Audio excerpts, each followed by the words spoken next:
से हमारा पुराना रिश्ता है और ये कोई पहली बार नहीं, इससे पहले भी हम लोग विगत 2 वर्षों से गुड़गांव आते रहे हैं और यहाँ के जो भी भाई बंधु हैं, चाहे वो स्थानीय हो या अपने पूर्वांचल क्षेत्र के जो बिहार, यूपी, झारखंड के जो साथी हैं, कई यहाँ के क्षेत्रीय, हरियाणा के, लोकल दिल्ली के, राजस्थान के जो साथी हैं, उनसे संगठनात्मक और व्यवहारिक लगाव भी है। पार्टी और संगठन, सबसे पहले ये समझने की बात है कि दोनों अलग अलग चीज। भूमिहार ब्राह्मण एकता मंच फाउंडेशन एक गैर राजनीतिक संगठन है जिस बैनर के तले लोग अपने समाज के आर्थिक, शैक्षणिक, सामाजिक उत्थान की बात करते हैं। समाज को संगठित करने के बाद समाज के भीतर से ये आदेश हुआ कि हमें एक राजनीतिक विकल्प की आवश्यकता है जो बिहार में तीसरा और मजबूत विकल्प के रूप में 2020 में उभरे। क्योंकि बिहार अब वो मंडल कमंडल, अगड़ा पिछड़ा, दलित, फॉरवर्ड, हिंदू मुस्लिम की राजनीति से बाहर आना, बिहार को विकासवाद की राजनीति करनी होगी और विकासवाद के रास्ते पर चलना होगा। सर, विकास तो पूरी दुनिया ने देखा। हम तो बिहार के गांव-गांव 2400 गांव का दौरा करके आ रहे हैं। यदि आपके सामने वहां की स्थिति पर प्रकाश डालना शुरू कर दें तो शायद 24 घंटे तक ऐसे ही बोलकर हम अपनी स्थिति को स्पष्ट कर सकते हैं। इस लॉकडाउन के दरमियान में, कोरोना काल में जो लॉकडाउन हुआ, केवल बिहारियों ने नहीं, पूरे विश्व ने देखा कि बिहार की स्थिति क्या है। बिहार के मुख्यमंत्री जी बिहार में आए दिन कभी बाल विवाह के विरुद्ध में, कभी नशा मुक्ति को लेकर, कभी जल जीवन हरियाली को लेकर मानव श्रृंखला लगाते रहते हैं। और प्रकृति ने ऐसा तमाचा मारा कि हरियाणा से लेकर, गुड़गांव से लेकर पटना तक, दिल्ली से लेकर गया तक, तमिलनाडु से लेकर भागलपुर तक ये मानव श्रृंखला लग गया। हजारों किलोमीटर पैदल चलकर लोग अपने घर पहुंचे और जैसे ही बिहार बॉर्डर पर पहुंचे, वहां बोर्ड लगा हुआ था कि बिहारियों को इसमें बिहार में अलाउ नहीं। सर, इसलिए मेरा कहने का तात्पर्य था कि जो कोरोना काल में आपने जो लंबी श्रृंखला रोडों पर देखी, सड़कों पर जो लाखों की भीड़ देखी, आप गुड़गांव से, दिल्ली से, हरियाणा से, फरीदाबाद से, गुजरात से, सूरत से, तमिलनाडु से, आंध्र प्रदेश से, जो लोग पैदल वापस सड़कों से हजारों किलोमीटर दूरी तय करके बिहार पहुंचे, ना रेलवे ट्रांसपोर्टेशन था, ना रोड ट्रांसपोर्टेशन, ना एयर ट्रांसपोर्टेशन, पैदल जाना पड़ा। कोई ठेला से जा रहा है, कोई साइकिल से जा रहा है, कोई रिक्शे से जा रहा है। हमने ये कहा कि यदि ये लोग, ये कौन थे, ये बिहार के लोग कौन थे सर? और कोई शौक से घूमने नहीं आए थे, ये रोजगार करने आए थे। यदि आप पिछले 15 वर्षों से आप बिहार के मुखिया हैं, यदि 15 वर्षों में आपने प्रयास किया होता तो बिहार में इन्हें रोजगार आपने उपलब्ध करवाया होता और आज इन्हें दर दर की ठोकरें अन्य राज्यों में जाकर नहीं खानी पड़ती। तो आपने बिहार को सम्मानजनक शब्द नहीं दिया है, बिहार को अपमानजनक शब्द बनाया है, बिहारी शब्द को गाली बनाया है।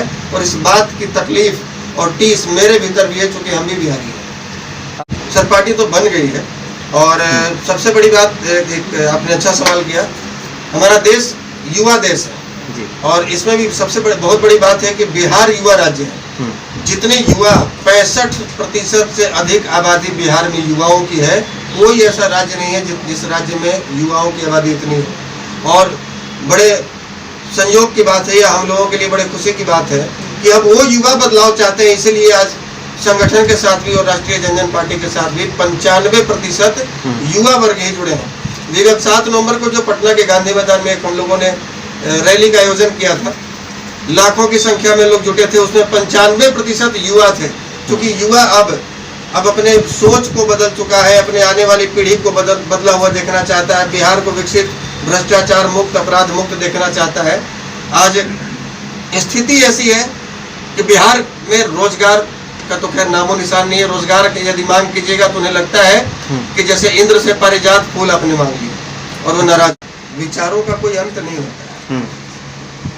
जब गुजरात से चलकर एक बुजुर्ग लाठी लेकर और वो सत्याग्रह करने के लिए चंपारण की भूमि बिहार पहुंच सकते हैं जी, तो अभी तो हम बिहार से गुड़गांव ही पहुंचे, अभी तो बहुत राज्य जाना पड़ा। युवा है और लंबा संघर्ष करने के लिए मानसिक और शारीरिक रूप से तैयार बैठे हैं, इसलिए इसकी कोई सीमा नहीं है। और लोग व्यक्ति से नहीं जुड़ता, उसके विचारों से जुड़ता है। हमारा व्यक्तिगत यदि आप पता कराएंगे तो हमने सेना में 8 साल की नौकरी करी है जी, वो भी बतौर सिपाही, बतौर सैनिक 2002 से लेकर 2010 तक जी।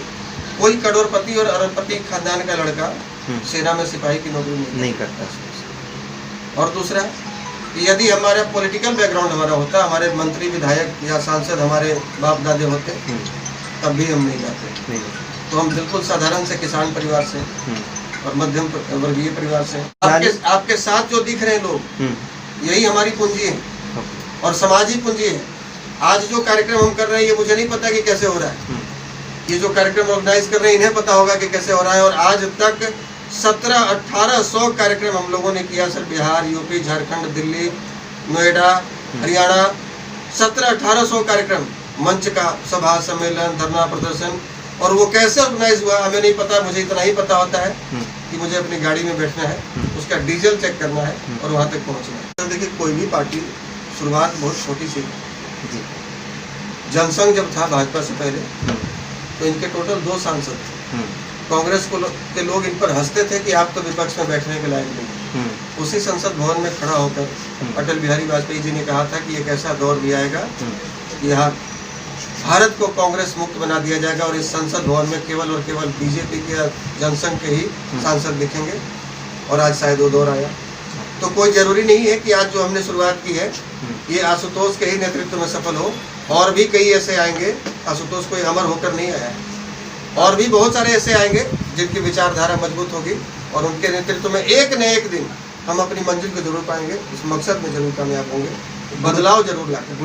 हमारे साथ माननीय बड़े भाई राहुल सिंह जी हैं, आदरणीय विजय झा जी हैं, हमारे हिमांशु राय जी हैं, हमारे दीपक जी हैं, हमारे दिवाकर जी हैं, हमारे और भी साथ में धानी जी हैं, और भी पवन जी हैं, और भी बहुत सारे साथी हैं जिनका आप कहेंगे तो हम लिखित रूप से प्रेस विज्ञप्ति में आपको सबका नाम